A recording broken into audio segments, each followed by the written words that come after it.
My boyfriend is accusing me of cheating with his dad, as he is absolutely convinced that I slept with him, despite the fact that he has no evidence, literally just going off of a gut feeling that he says is never wrong. And seriously, at this point, I really just don't know what to do about this. Here's basically what's going on. Subscribe to Am I the Jerk and hit the bell to turn on notifications. Okay, so I've been together with my boyfriend for about 2 months, and he says he's very in love, which he really does show. Well, I just got back home from staying with him and his parents for a couple of days, and honestly, I'm in shock.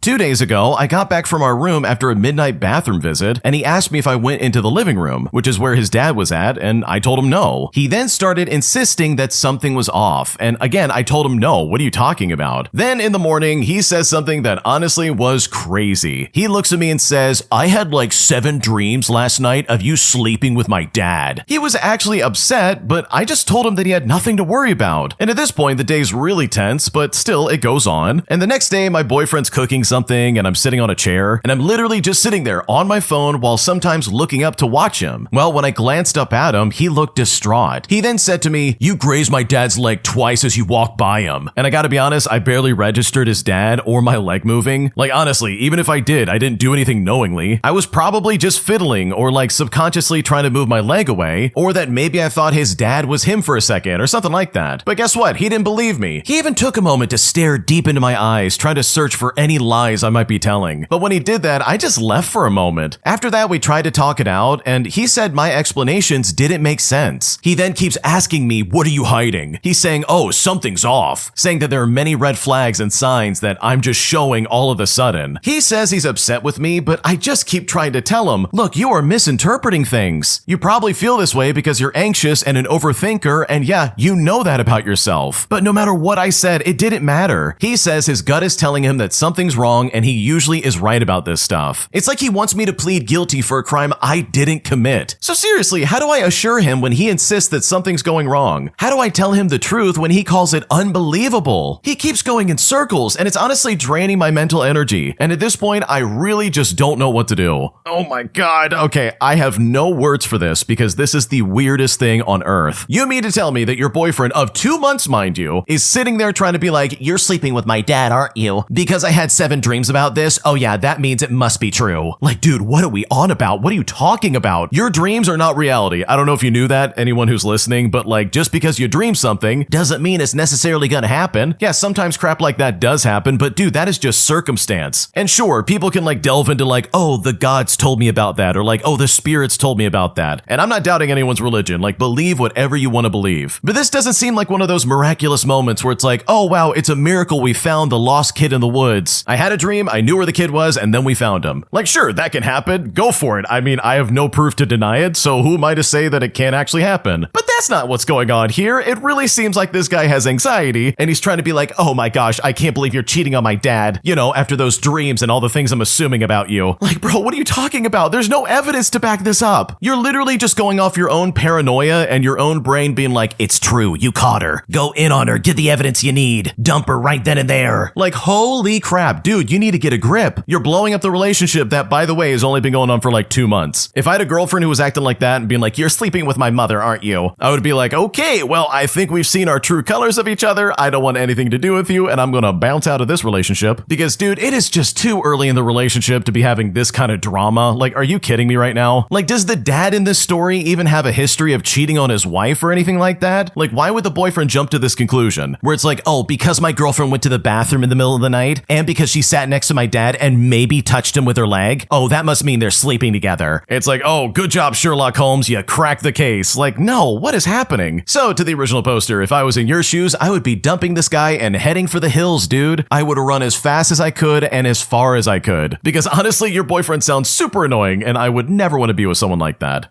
I gotta say, when I saw this comment by BlizzBad, I think I'm saying your name right, they first off explained that they love the channel, they've been watching for a few years, but then they say, keep up the work, buddy boy. And it made me laugh a little bit because I imagine that in some kind of like 1920s Italian accent in like the mafia or something, which is way better than what I attempted, by the way. But in my head, I'm like, that's like an old school way of like, buddy boy. And I don't know, that just kind of tickled me. So thank you so much. I'm glad you guys enjoy the content we're making. I've said it once and I'll say it 1,000 times. This is the best community on the internet. Seriously, think about it for a second. We get to watch watch and like enjoy these videos and listen to these stories and legitimately have civil conversations in the comment section about what we're hearing. Like, it's very rare nowadays that anybody in the comment section isn't at least a little bit amicable and like respectful, because at this point, the Am I the Jerk community has been through the trenches, dude. We've seen and heard about the worst of people, dude, and we're just like, okay, let's just be nice to each other. Let's do what no other community is doing and actually have like a reasonable conversation. So I don't know, it's just so cool to be a part of a community like that, and I really appreciate you guys for watching. And so with that long explanation, if you haven't subscribed yet, you totally should. I think it's a great idea. I think this really is one of the best communities online, and you just can't go wrong. And also, if you've got your own stories you want to submit and share with us, go to amithejerk.com/submit. And I've got to promote that because I really believe in it, man. It's a great place to like share your experiences, and I would love to give a voice to it, man. So I just want to say I love you guys. You guys are the best. And with that, let's get back to the video and on to the next story. Am I the jerk for leaving my friend in another country after he was once again late for a very important appointment? Because this is not the first time he has left us hanging in situations where we need him back right away. And since the rest of our group didn't want to be left hanging at the airport, we decided to leave without him, pissing off him, his parents, and his girlfriend in the process. And at this point, I'm not really sure if I made a mistake. Here's what happened. Okay, so a couple of years ago, me and 3 other friends went on a holiday over to Cyprus. And for reference, we all get along great, and we've done this for 4 years while still in university. But there's this one guy in our group who we will call Ethan, and he's the type of guy that says that he'll meet us at the train station at 8 o'clock, and then at the last second he'll give us a call and be like, oh, I'm just hopping in the shower and leaving. Like, this guy would be late for his own graduation, wedding, or even his own funeral. Well, after 5 days of sunbathing, drinking, and eating good food, it's now our final day. We're all just chilling in the villa, and Ethan decides that he wants to go on a hike. Now, this is no stress. I mean, we've got 7 hours to leave. So he heads off, and we say that we'll get all of his stuff in the car ready to go because, hey, I mean, it was packed anyway, so it's no big deal. Well, 3 hours go by, and we give Ethan a call saying that he needs to turn back now, to which he says, oh, no problem, and then starts his journey back, explaining that he's having coffee at a cafe. Another 2 hours go by, and we call Ethan again, and he says that he's on his way back, but he doesn't sound like he's moving at all. We then check his location, and it shows us that he's at a cafe like 3 hours away walking speed. It's also a Sunday, so we don't know any taxi ranks number or anything like that, so we just give him a call saying that he needs to get a lift back to the apartment or just meet us at the airport. He then just says, oh, no worries, lads, I'll run back. We then try and plead for him to just get a taxi, but he's frugal and says, oh, I'm not going to get a taxi. So we then text him saying that his suitcase is at the villa and we'll have to leave as our taxi was booked at the last minute anyways. And he then says to us, oh, that's fine, I'll make it back in time. Well, guess what? He doesn't. He didn't even try to make it back quickly at all. Well, 3 hours later, we're sat on the phone and we get a flurry of text messages. Ethan is saying stuff like, oh, I'm back now. Where are you guys? When's the taxi coming to pick me up? But we literally just had to say, like, we just got on the plane and he needs to get the next one. And let me tell you something, he was fuming. And even his parents and girlfriend kicked off at us and are really pissed off. But you know what? I can't help but feel like he deserved it. So seriously, am I the jerk in this situation for leaving this guy and just going to the airport? Because I really just don't know what to do anymore. No, you are not the jerk. This guy sucks. Are you kidding me right now? He literally is going to be late to the airport. He would rather go hike 3 hours away for coffee instead of, oh, I don't know, prepping for the airport. Like, what are we doing? Anything that happened to this guy is completely his own fault. He's irresponsible. He didn't care about your time or your schedule. And he really expected you to wait for him to show up just to get to the airport. Like, are you kidding me right now? That's a level of irresponsibility I will never understand. So no, dude, you are definitely not the jerk. Your friend completely sucks. And if anything bad happened to him, it is literally his own fault and not yours. Am I the jerk for exposing my sister-in-law when she blatantly took credit for a cake I baked for her work party that she literally had nothing to do with? Because now, after the fact, she's saying that I humiliated her even though I was just telling the truth. And now I just seriously don't know what to do. Here's what's going on. I'm a 28-year-old female and I love baking. It's nothing big, like it is just a hobby, but apparently I have this gift for baking delicious cakes, which people keep praising me about. Now, my sister-in-law, who I will call Renee, definitely knows this fact, because every year ever since she got married to my brother, I bake her a birthday cake. Well, last month, however, Renee asked me to do her the biggest favor. She said that she had an anniversary party coming up at her workplace, and she needed to impress her boss with some homemade dessert. She then asked me to bake her a 3-tiered chocolate cake, and I simply couldn't refuse because that's the kind of person that I am. I then spent 2 whole days baking her this cake, and I even decorated it with sugar flowers too. I didn't ask for anything in return except to get credit if anybody asked. However, when the day came, she posted a picture on Instagram saying, "Oh, I finally got time to bake after work. Hope you all enjoy my cake tonight." And yeah, you got that right. She never even mentioned my name. I was a little hurt, but I didn't say anything, assuming that maybe she had forgotten about it. But then her boss asked for the recipe and she answered, "Oh, it's a family secret, sorry." And this is what really made me upset. After a couple of days, her boss requested to add me on Instagram, where we share many common friends, and they messaged me to say how much she liked the cake and would like some tips from me since she knew that I bake cakes too. To which I very politely told her that I baked the whole cake for Renee as a favor, and I gave her a video of me decorating the cake with timestamps. Well, when Renee found out, she was very angry with me. She then called me up and told me that apparently I humiliated her at work, and that I shouldn't have said anything since it was something that I did as a favor between families. My brother is now caught in the middle and says that I should have just not answered her boss. But seriously, I don't feel like I've done anything wrong. In fact, I never wanted any credit until she outright lied about everything. She could have simply told them that my sister-in-law helped her out or something like that. But no, she told him that, oh, it's a family secret, as if I didn't matter. So am I the jerk here for telling the truth when her boss directly asked me? Because right now I just don't know what to do.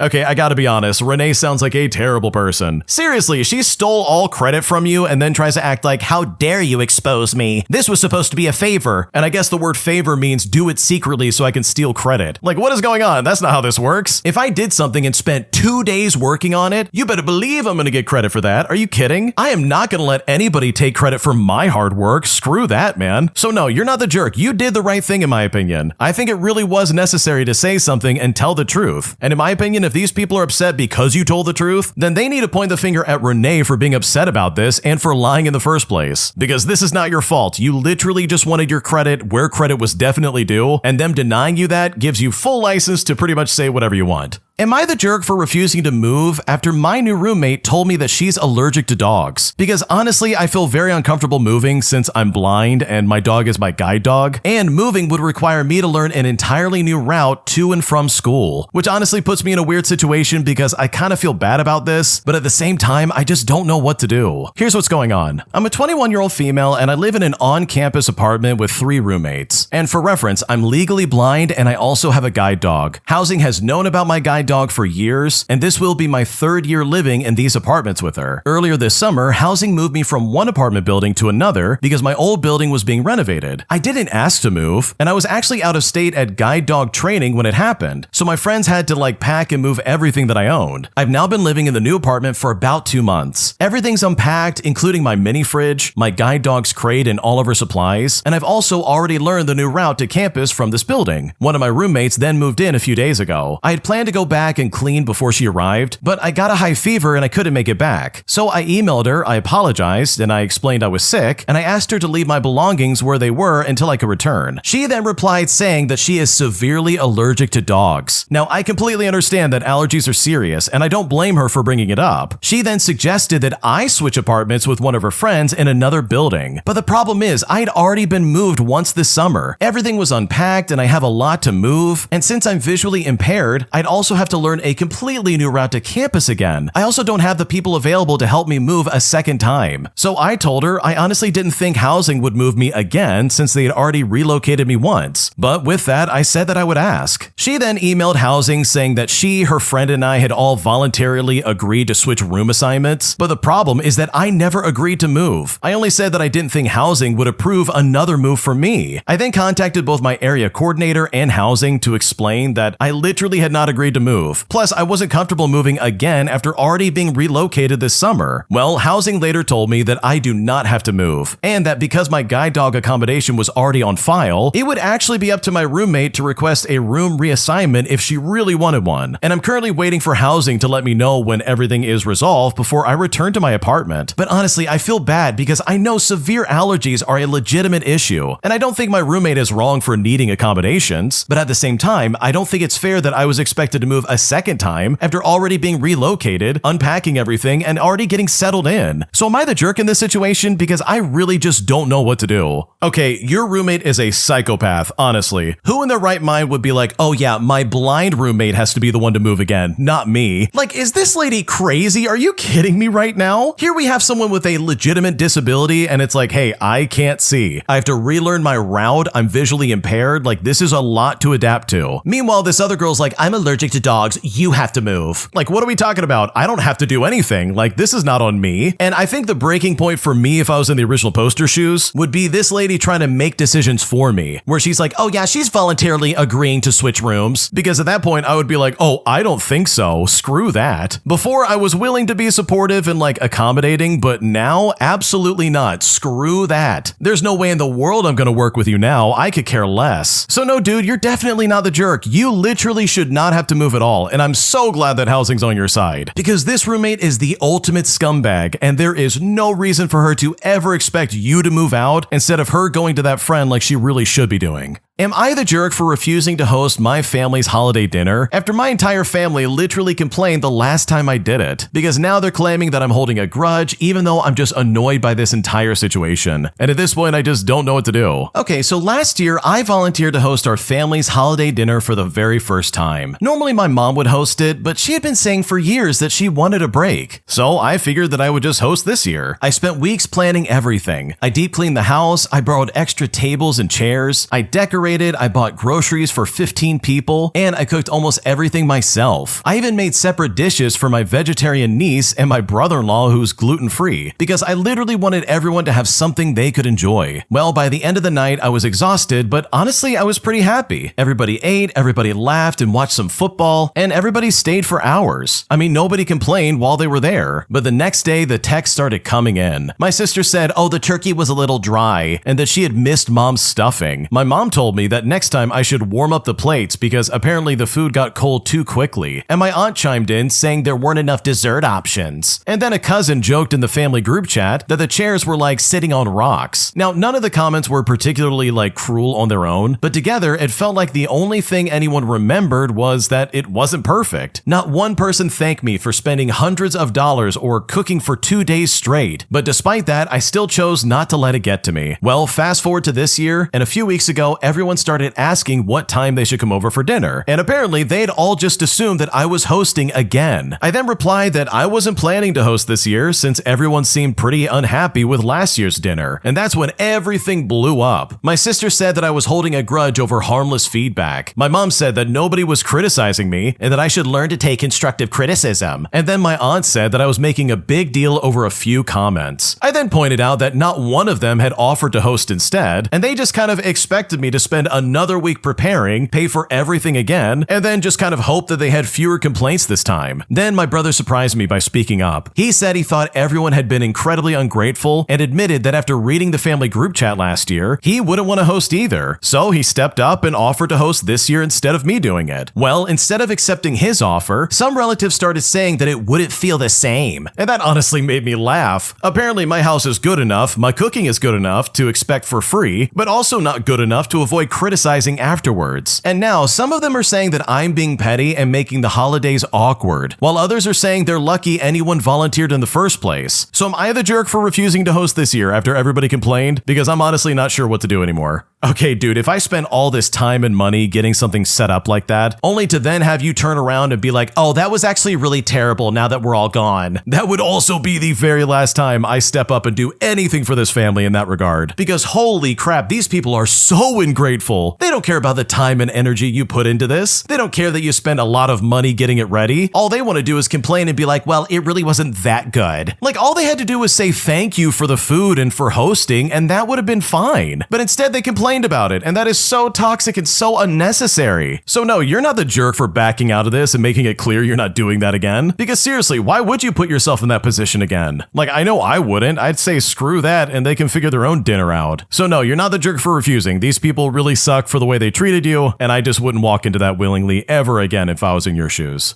My ex-boyfriend stole my bikini just to use it on another woman he was taking photos of, which honestly really pisses me off, especially considering the fact that he's trying to get back together with me, which really leaves me in a weird situation as I seriously consider this a red flag, and at this point, I just don't know what to do. Here's what's happening. Okay, so during a work trip in the fall of 2025, my ex-boyfriend and I went thrifting. He helped me out in choosing like several items, and one of those items was an emerald green bikini that I was certain was from like the early to mid 2000s. 2000s. My ex agreed that it was a beautiful swimsuit and suggested that I buy it. So I purchased it and I put it away for the summer. Well, fast forward to July of 2026, and my boyfriend tags me in one of his stories on his Instagram photography page. Well, I check out the story I'm tagged in and consequently land on his photography page I've never seen before. My ex has numerous photography pages and I don't follow all of them since I can't really keep up, but he seems to create one monthly or weekly or whenever he's like adamant that photography is his passion, and while he can't get a part-time or even like a regular 9-to-5 job. Anyways, this Instagram page is mainly of young women in really sketchy poses, usually in bikinis or like risque clothing. It's tastefully done, but it's always an Instagram model that is also trying to grow her page, and therefore it's only an exchange of services and my ex never really gets paid. But upon visiting his page, I encounter his latest post. It's a woman alongside a pool, but for some reason, my mind immediately gravitates towards the woman's green bikini, and I realize that the bikini the woman is wearing is the one I purchased like last year while thrifting. Also, the woman is posing alongside my apartment pool. And just as a side note, my ex never asked to borrow my bikini or even mentioned taking pictures at my apartment pool. Everything was literally done without my knowledge. And sure, it hurt to see my bikini on a random woman. However, the most hurtful part is the audacity of my ex. He dug through my intimate garments. He stole my bikini and offered it to a woman he wanted to do a collaborative photo shoot with. Well, when I confronted him, he responded by stating that he did not do anything wrong because apparently he technically didn't hide the photos from me, and that since he helped choose the bikini, in his mind, he apparently had the authority to offer it up to another woman for work purposes. And let me tell you something, I am beyond disgusted with his response, and I just simply cannot believe that he thought it was appropriate to literally steal my bikini since I was not using it. I recently lost my stable, well-paying job, and I've been too stressed out with rent, job hunting, bills, and just life in general that I didn't reach for my cute bikini for a relaxing day by the pool. My ex used to live with me, but wasn't on the lease since he refused to contribute financially due to like a lack of employment. I honestly just can't believe that after all I did for him, he has the audacity to steal my intimate garments so that he could see them on another woman. And now once this is all said and done, he wants another chance, since what he did apparently wasn't a big deal. But there's no way this isn't a big deal, right? So seriously, what should I do? Because right now I'm super pissed off.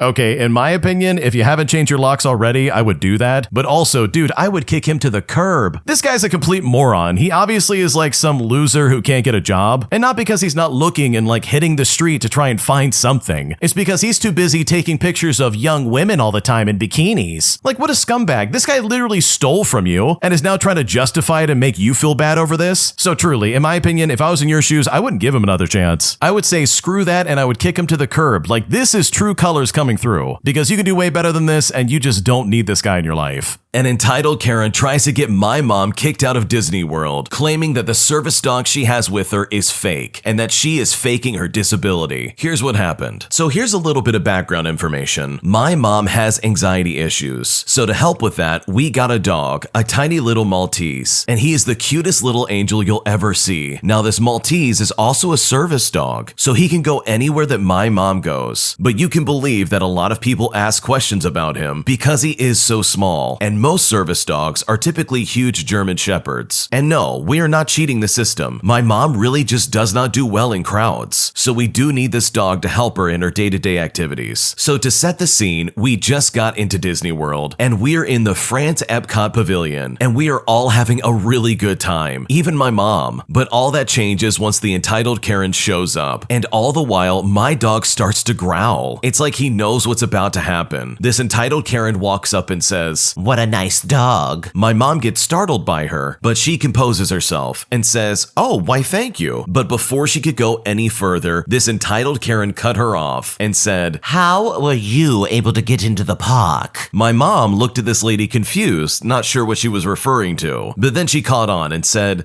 he's a service dog." And when this entitled Karen heard this, she went in on my mom. She said, "Stop lying. A dog that size can't possibly be a service animal." And at this point, this entitled Karen got really aggressive. So I stepped in and told this lady to back off. This Karen responded by saying, "How dare you insult me like that? I had to leave my poor dog at home while you forge whatever papers you need to cheat the system." And while this entitled Karen is saying this, I'm just thinking to myself, how dumb can this lady get? You can't forge documents like that. My mom looks at her and says, "Look, we're just trying to have a good time at Disney World. Please leave us alone." But this entitled Karen is not having hearing it, because that's when she freaks out. She says, "That's it. I'm tired of you.